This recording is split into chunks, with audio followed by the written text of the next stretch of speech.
Hello, everyone, and welcome to 15 Revit tips and tricks in 30 minutes. My name is Juliana, and I work in marketing here at Microcat. And today's presenter is Julian Nino.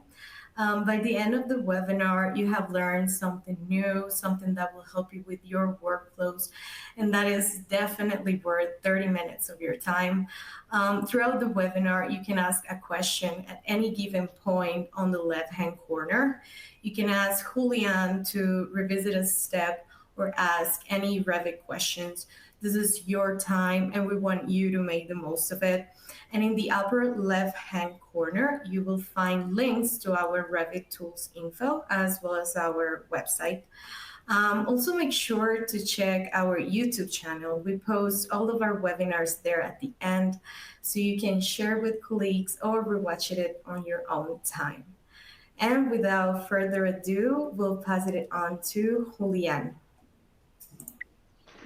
Thanks, Juliana, for that introduction, and good afternoon, everyone. So for those who were able to catch our past webinar, we are going to revisit some of those tips that we present to you and show you some new ones. And as you know, the objective of this webinar is to show you how you can improve your workflow and why not maybe boost your performance, saving some time with a less number of mouse clicks. So let's start with these tips. So one tip that I want to bring you today is resizing your section box. So if you're familiar with the out-of-the-box Revit section box, every time that you want to create a 3D view, you need to go and make sure you want the actual view, move around, make a couple of mouse clicks. So I want to show you with our Microcat Revit productivity tools, we have this pretty cool tool right here that is called Resize Box. So I'm going to jump into a 3D view, right? So within that 3D view, I'm going to use our tool. And with this one, what I want to show you is instead of manually manipulating your 3D view, you have the option to do it by room or space if you want to only show a view with that section box. So this is pretty cool because as you can see on my screen, it's going to just highlight that space. And the other cool thing that I want to show is you can also do it from a level standpoint. So if you just select one level, in this case, I'm just going to select, let's say level 2, you're going to be able to see that section box for that level. After you close it, you can go ahead and go back and edit anything that you want to show, right? So pretty cool about our section toolbox is when it comes to resizing, you can be really specific with whatever you want to show on your 3D view. As well, you can just do between grids, or if you have already set up views for your floor plans or 3D views that have included, you can as well resize those. So this is pretty cool when it comes to details. Then next tip, we are going to keep talking about views, but as well, we have this pretty cool tool when it comes to our productivity tools, which is the toggle on and off element. So if you're familiar with out-of-the-box Revit, every time that you want to turn on an element on your views or your floor plans, the first thing that comes to your mind is using your visibility and graphics tool, right? So if you don't know the keyboard shortcut for visibility and graphics, you will need to go to your view tab and then look for visibility and graphics. And then you will need to go to each floor plan, view elevation section, and set your preference, right? Or if you had a template apply, you will need to update that. So with our toggle toolbar, you can do this on multiple views. So let me jump into Revit and show that to you. So first thing that we are going to do is let's jump back into our 3D view, right? And I'm going to open another level. So you're going to see me right here that I have my 3D view. I'm going to tile or views, and you are going to see that I have my floor plan and my 3D view, right?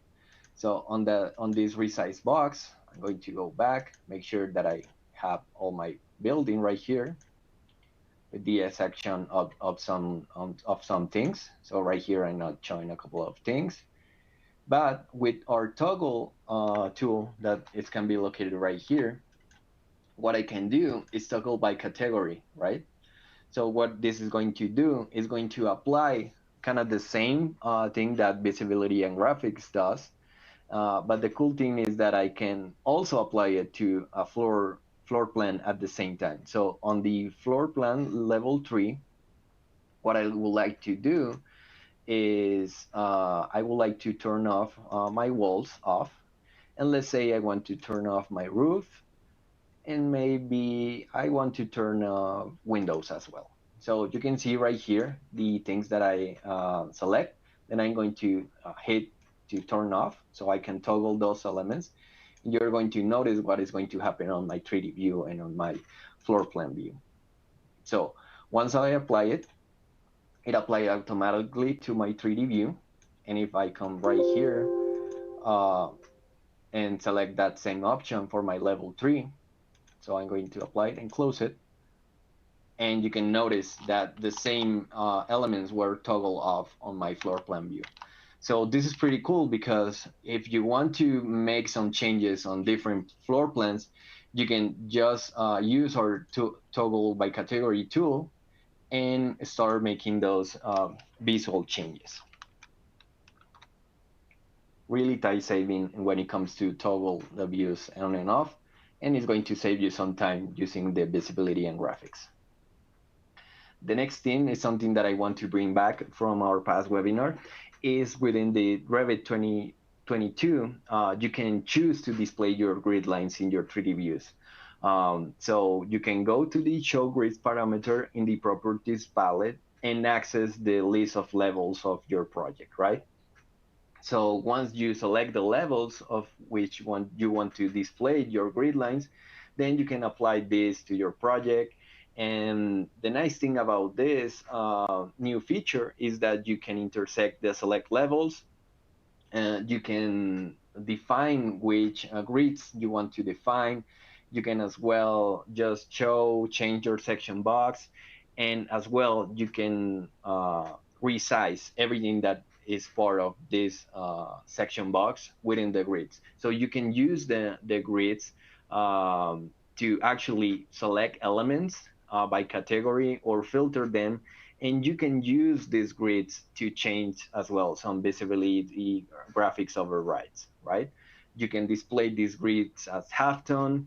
You can cut, copy, and paste using these grids as reference for all the elements you want to edit within your model. And if you want as well to hide part of your model, you can create a 3D section box within these grid lines, and just want to show whatever you want to show for your detailed views. And it's easier to visualize within your model using these 3D views to help you orient yourself within your model. Next thing that I want to bring up is, with these new updates, you have more options to customize your views and customize your spaces. So this is a new default pastel color scheme. So previously it was just a couple of colors that you can use, and you used to be darker. With this new scheme, you're going to have more lighter pastel colors, and is going to allow you to present more elements within your views, especially if you have multiple disciplines working on the same model and you want to highlight the spaces and show something within those rooms or spaces. So this feature is going to enable all the users to achieve better results using colorful schemes without the need for manual color adjustments. Pretty nice things about customizing within this new version. Something additional, and I always like to bring this one, is, did you know that you can browse your project browser and just search by typing Control F? So let me show that to you within Revit. So usually when it comes to having like really big files, you're going to start losing some information in your mind, because let's face it, we don't have the memory of an elephant. So we sometimes do not remember where we place things. So let's say I want to look for a detail and I don't know if it's an important link or where do I place it. So you can hold Control and click F within your project browser, and it's going to bring you this window right here. So if you just remember something related, for example, CAD detail that I import to my project, you can see right here is going to be highlighted. So you can as well continue if that's not the file that you want, but you actually want to look a drafting view that you create.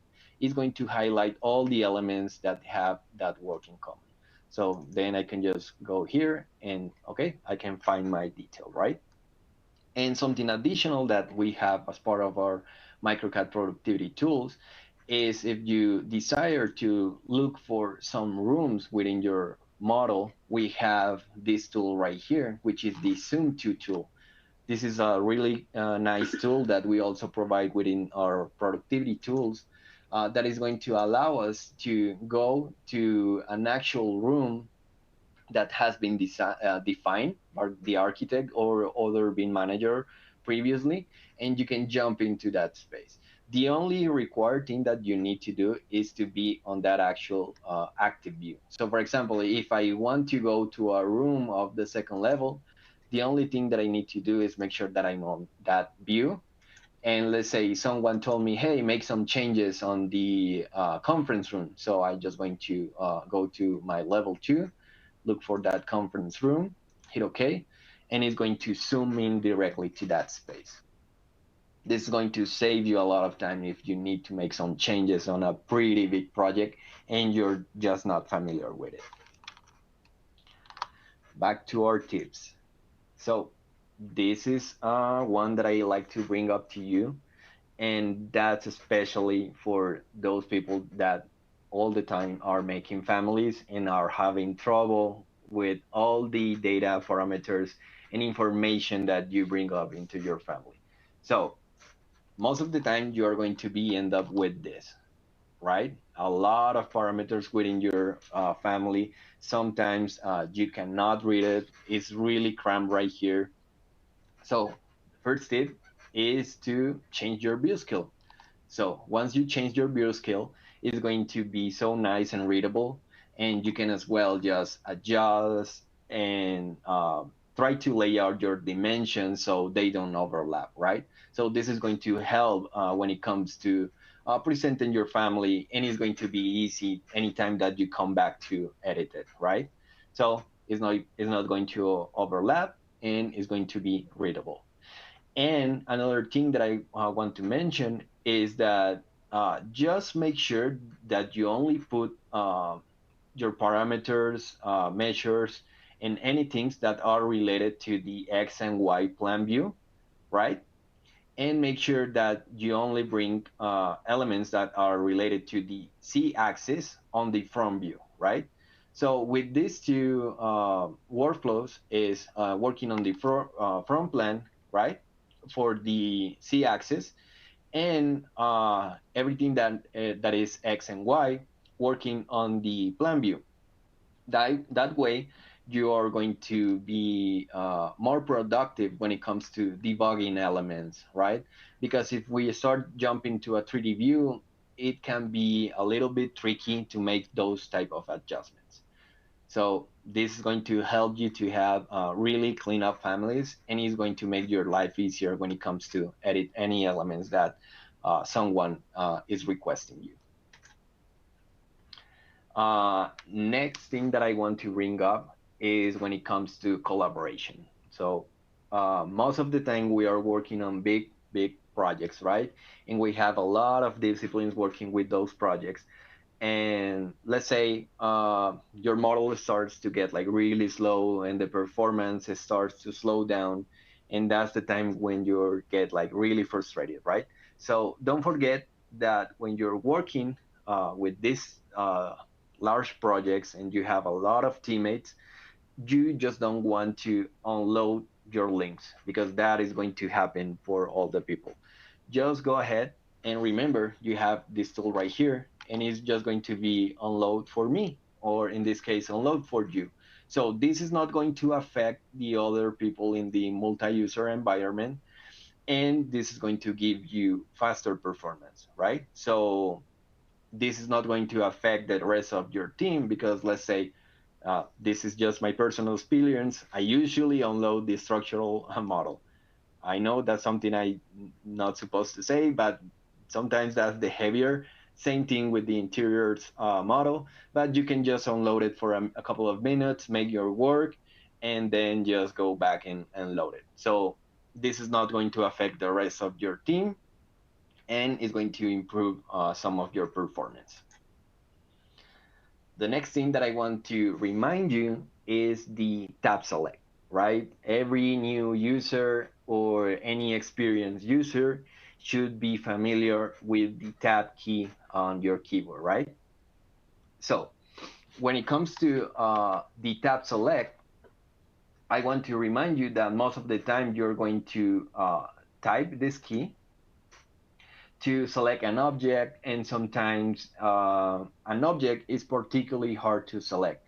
So as I'm showing on my screen, usually when it comes to curtain walls or any other particular family or element, is going to be really hard to select. So you're going to want to, do you want to get close to the element, start typing key. Remember to look on your browse properties bar to make sure that you are selecting that particular element, right? So remember, your status bar is always going to be your friend when it comes to selecting any element. And let's face it, most of the time it's going to be about precision because you want to select that specific element, that specific system, or that specific family that you want to edit, move, copy, paste, or depends on your workflow. Next thing that we have is the tap and snaps, right? So when it comes to working on your elements, let's say, for example, I want to draw a detail line or I want to select an element, what is going to happen is that you manually approach to those specific points. And let's face it, sometimes you have a lot of elements and you cannot select your specific point, right? So what is going to happen is with the snaps option, you're going to get close to that element. And if you didn't know about this, you can go ahead and right click to the snaps, right? And change the snaps override. So you can come here and select, for example, midpoints or center, and it's only going to hover or highlight those center points that you want to select, right? And you can as well reset this process by right-clicking again and going over to override off. So this is going to be really helpful if you're start learning Revit, or if you need to be like really precise with all these snaps that you create within your project. Next thing that I want to mention is, once again, remember you have a keyboard and we have some advanced shortcuts. So on this one, what I want to show you is everything related to temporary hide isolate shortcuts, right? So when it comes to working on your project, most of the time you're going to work on a floor plan, but a 3D view can be really useful to define an element or create a detail or want to find a specific family that you need to work with. So these shortcuts are going to make your life so much easier because you can hide, isolate, or reset any category within the project. And just by typing this commands, then you can go back to your floor plan and just show whatever you want to show. So right now, as you can see on the screen, you can use a window selection and isolate any category within your 3D view. So just to recap, you have the hide category shortcut, right? Right here, we just hide all the walls category. We can reset it with HR, right? Then I just can hide an element using HH, right? Which is pretty cool if you only want to show specific elements on a presentation or with your team. Then I can isolate an element typing HI, which is really cool. And you can as well just isolate categories and, as showed you, window selection and isolate element. That is going to be really helpful on your projects and on your productivity. Another thing that I want to bring, and let's face it, if this happens to you, it as well happens to me. So sometimes if you're working with BIM 360 and for some reason you cannot see your cloud model in Revit, so most of the time they are going to say, hey, I cannot see anything on my Revit and my cloud model isn't working. So what is going on? You can follow this flowchart to troubleshoot the problem. So first thing that you want to make sure is ask that user, okay, so did you accept the BIM 360 invite? Or at least have you tried to log in once to your model, so to your project? And they are going to say either yes or no. So if the answer is no, they have to make sure to accept the invite and then browse to the site. So once they browse to the site, what they need to do is make sure that the site is not completely blank, right? So look for the folders, and if for some reason it's completely blank, that's on the admin part. They have to make sure that they have the permission set and the permissions have been issued, right? So once they get permissions, they are probably going to have access to those folders. So then you're going to look for those folders. So can you see any Revit folder on your project, right? So in the case that they can see the folders and they can look around, they are going to have access to that file. And if not, you have to make sure that those users have the entitlement for BIM 360 or BIM Collaborate Pro. And that needs to be checked out on the administrator account, right? And if it's possible that you just have a minor user permission. So your administrator have to make sure that they have give you permission to look at those folders. And finally, the last couple of things that you need to make sure is that if someone just upload a Revit file and is not part of the collaboration or cloud model, they have to make sure, okay, so it's possible it's not a cloud model. So they can double check if that's the option, or it could be that your user is using the wrong version of Revit in which the model was uploaded. So with this workflow, you're going to make sure that your users can look for the actual model and they can start collaborating. So right there, I did an example with this presentation, and just make sure that for some reason your project folder is empty, just make sure to go to this workflow and double check that your model is available for all your users. But you will say, okay, but on my end, I cannot see anything, and I just going to have all day long this scroll wheel just moving around, loading, and at some point it's going to tell me, okay, the data is not accessible, right? So what we recommend, if after clicking on BIM 360, and for example, your Revit 2021, 22, or any homepage that you have, your projects are not being displayed, and you only have this blue spinning circle, what we recommend, and you can as well follow up on the knowledge network from Autodesk, is that after some time, you're going to have this message which says you currently don't have access to Revit cloud models, so subscribe, right? And you can either have your Revit freeze. So one option that is recommended by Autodesk is to close up all your Revit products, right? Then go to your CF catch folder, which is located on this pad right here. you can take a screenshot or we can revisit. Once you go to this path, you can delete all the contents within the CF cache folder, open Revit once again, and your access will be restored. So this is really important when your BIM 360 is not loading any of your models, right? One that I like to bring every time. So temp folder.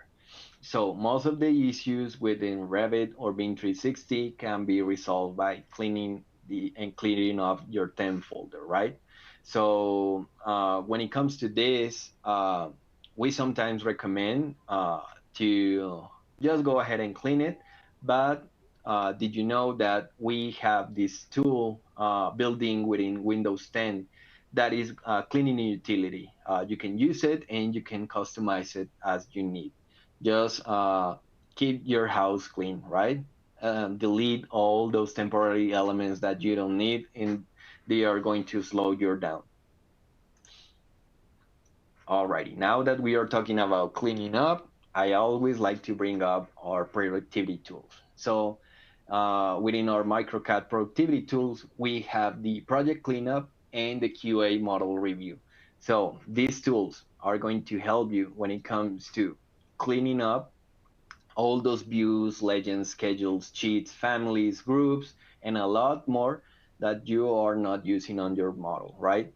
So from time to time, we start creating views and we forgot about those. But when it comes to printing your files or sending up a model, we are going to send a lot of information that is not going to be needed at the end. So the project cleanup and the QA model review set of tools is going to provide you the ability to lightweight your file, right?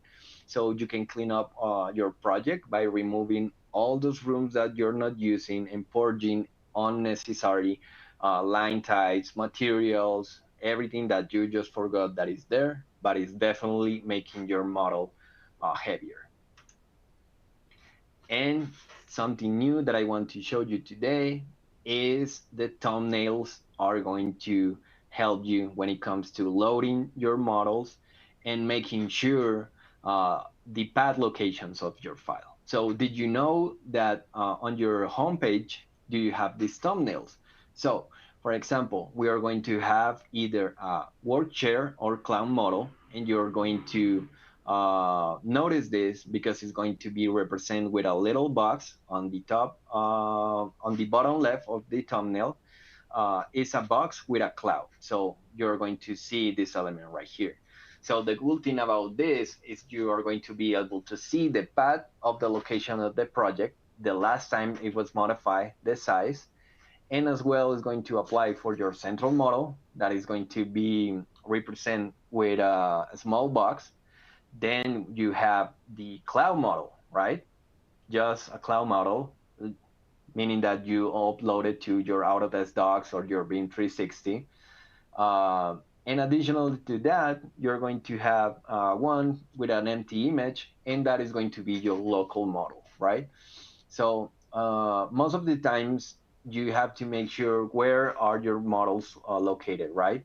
Because before it used to be a really specific issue that you cannot load elements from your homepage because it was going to ask you for the actual location. Right now we have this option where we can check our thumbnails, make sure that we are actually opening the files, because at sometimes we are going to have multiple files with multiple type of models, right? And knowing this is key for everyone on your team, especially if you are collaborating within your company or other consultants. And that is going to be really special for WorkShare cloud models and central models. So those were the tips for today. And yeah, thank you. Thank you, Julian, for that wonderful presentation. As a reminder, you can ask questions on the left-hand corner. I already see some questions coming in. And the first one is, Could you please say once again the difference in the thumbnails? Oh, sure. So the difference in the thumbnails is that it's going to show you which type of model do you have. So we have, as it is right now within Revit and Bing Collaborate, four type of models. One of them is going to be the Word Share or Cloud model. This is the one that is going to allow you to collaborate within BIM 360 with people on different locations of the world, right? Then we have the cloud model. This means that you are working with a model that is saved on the cloud. In this case, could be either Autodesk Docs or BIM 360. Then we have the central model, which is going to be located either within your network or the Revit server. And last but not least, your local model, which is going to be located on your specific drive. Awesome. Thank you, Julian. And the second question is, how often should I clean up my temp folder?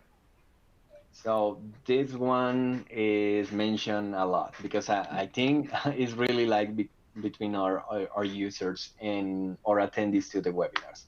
So you can customize it, but I will say, and we specifically recommend you can do it either daily if you are like a really heavy user of Autodesk software, right? Especially if you also use some graphic design software or multiple CAD and BIM software, right? Because this is going to be like full of all those temporary elements that you're working on a daily basis. But if you're more like a lightweight user, I will say either could be a month or every week, just to clean up all those files that you're not longer going to use. And at some point, you're going to realize that your computer is going to be full with this type of elements and files. Okay. Third question. Do I need to create the grids on the 3D view? Oh, great question. Actually, you don't need to create them. You just need to go to your 3D view, right? And when it comes to your 3D view, let me highlight this, apply this, and let me turn on all my categories. So we can show you this. Okay. So when it comes to your grids, you actually don't need to actually create them. You can just come here to your show grids, define the elements that you are previously created. In this case, are going to be your floor plans, right? And when you just select them, the grids are going to be displayed. So if you create a grids on just a floor plan level, you can just go here and display them, and you can start working with those and manipulate them, select them. Just you can use this as you want, and are going to be highlighted once you click them. And if you don't want to display them on your tree view, you can just come right back here on your properties toolbar and turn them off. So as simple as that. Okay. The next one. Where can I get the cleaning tools you showed? Oh, so those are our MicroCAD productivity tools.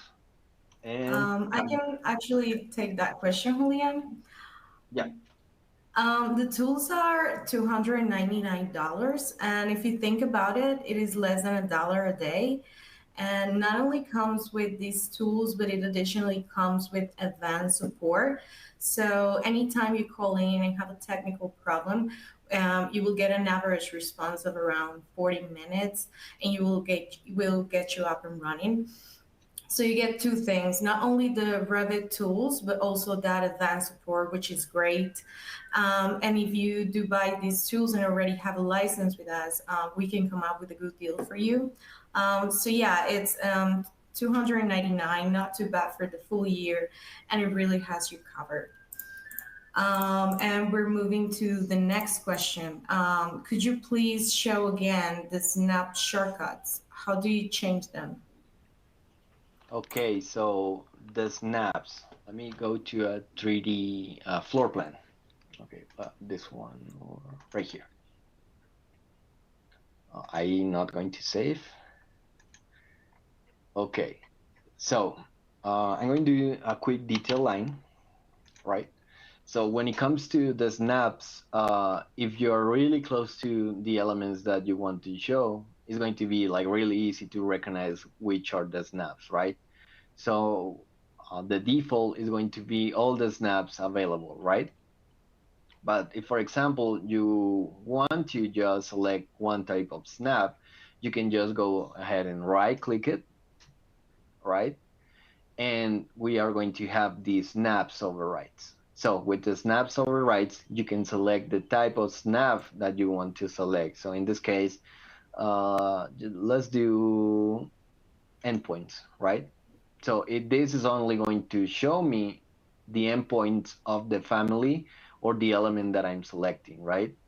And how to go back is you're going to right click it once again, snap override, and turn override off. That way you're going to go back and see all the snaps overrides. Awesome. Thank you, Julian. Okay, so if you have any questions related to this webinar, you can also contact me. My info is on the next slide. And if you want to learn these topics in detail, you can always take a custom training with Julian or someone else in our team. We also offer group classes online. So be sure to be checking the MicroCat website for future webinars. And that concluded our webinar. So thank you everyone for attending. Thank you.